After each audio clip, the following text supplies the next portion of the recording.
Mirë, rikthehen për të diskutuar pak për çfarë po ndodh në Konispol dhe shqetësimin që kanë fermerët. Unë kam thënë që në Koreare do të sjellim zërat e gjithë atyre të cilët janë pjesë e shoqërisë tonë dhe mbi të gjitha të fermerëve që duan që edhe tregtojnë pak produktet për faktin se her pas here kemi shqetësime në sasitë të cilat kapen edhe në eksport nga ne. Në Konispol mandarina është një mënyrë në fakt e mirë mes fermerëve edhe për tregti, po do të kem një lidhje me dy personazhe, grumbullues Ariol Sheron edhe Elio Zoton, janë të dy grumbullues mandarinash. Mirë se vini, kënaqësi që ju kam.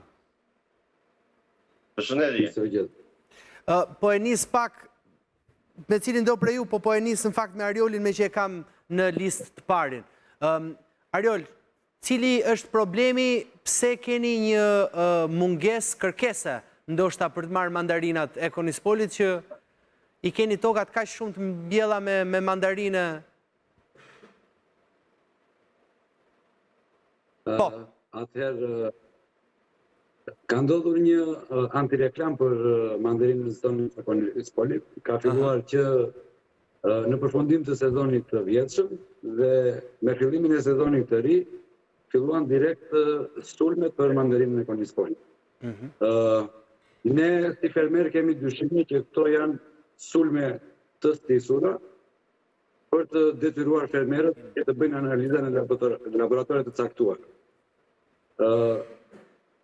Unë bëj thirrje të gjithë qytetarëve, konsumatorëve shqiptar, po edhe me gjërë, që mandarina e Konispolit është mandarinë pa përmbajtje pesticidesh, mandarina e cila hidhet në treg është mandarinë pastër. Po, kush ja u krijoi ju këtë shqetësim në perceptim të publikut? Kush e krijoi shqetësimin që mandarinat e Konispolit janë me pesticida? Atëherë dolën lajme në portalet të ndryshme, portalet të paguara, për të prishur punë, sepse ne nuk kemi dëgjuar që të dalë një lajm dhe të ketë një burim, të na thonë ku është kapur kjo mandarina, kush është ky fermer që i shkapur kjo mandarinë dhe ka bërë këtë dëm. Si, lajmi, atëherë, ti po thua për lajmin, ti po thua për sasinë që u ndaluan në Kroaci? Jo për sasinë që u ndaluan në Kroaci, për sasinë që pretendohet se është ndaluar në Shqipëri, sepse lajmi si vjet filloi nga Shqipëria. Nuk ka pasur eksport në Kroaci momentalisht nga Konispoli për këtë vit. Unë flas për eksportin e mëparshëm, pra ju e keni për lajmet e fundit që kanë dalë tani, për lajme, ka patur lajme të reja për mandarinën tuaj. Lajmet e fundit janë shqetësuese, është sezon i ri. Vjet u huetua, u dënuan ata që ishin për të dënuar për gabimin që kishin bërë dhe u mbylla ajo çështje. Po si vjet se duhet ta fillonin kështu kur ne nuk kemi bërë eksport e fare. Ne kuptoj. Po mirë, ju keni analiza ja ta përfshi pak edhe Elion. Elio, bëni analiza ju mandarinës? Po patjetër që ne kemi bërë analiza që kanë bërë fermerët të mirë. Analizat i ke çuar jashtë apo në Shqipëri? Jashtë, në laborator që është certifikuar në Bari. I qonë, unë kam një kontratë me Lidlin, me supermarketet Lidl në Europë, dhe ata vinë, i marrin analizat, i qojnë, i bëjnë në Itali, në laboratorin në Euroquality. Është i certifikuar me gjitha certifikatat që kërkojnë supermarketet. Ja ta përfshi dhe pak, Elio. Po, Elio. Po, përshëndetje. Përshëndetje. Ti sa sasi mandarinash ke grumbulluar që të kanë mbetur aty stok? Për momentin unë s'kam asnjë mandarinë stok në magazin. Pse? Për arsye sepse është një produkt delikat dhe nuk mund ta mbajnë të grumbulluar në magazin pa patur eksportin e duhur. Dhe si ja bëni? Ku e ke lënë? E ke lënë pemë mandarinën? Po, në pemë. Nuk e ke kputur. E kuptoj.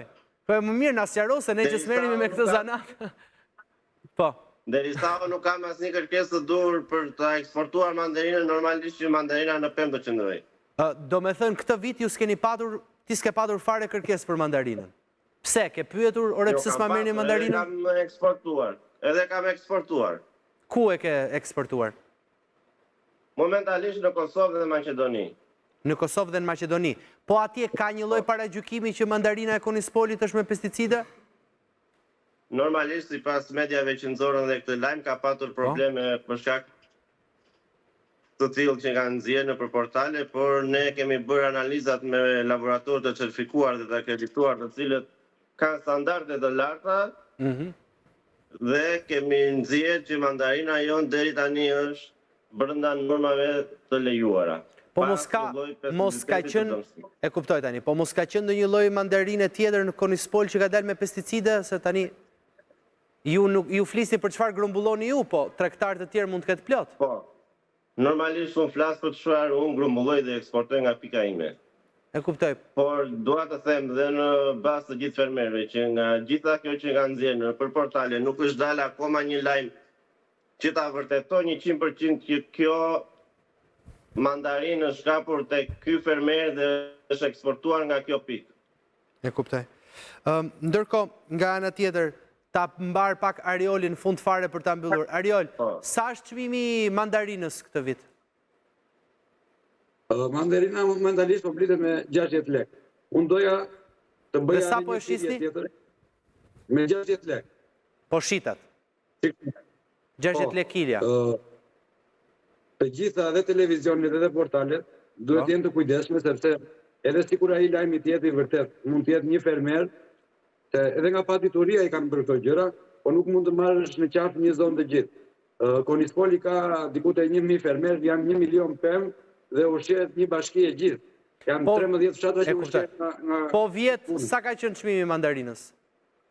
Po, çmimi varion, fillimi i sezonit është i shtrenjtë, pastaj normalizohet Sa, tani me thënë të vërtetën, edhe këtu do t'ju ftoj një ditë madje ta bëjmë temë diskutimi, se edhe këto çmimet e produkteve dhe i kemi produkte vendas, edhe ta paguajmë kilen shtrenjtë për thënë të vërtetën, as këtu nuk na shkon shumë.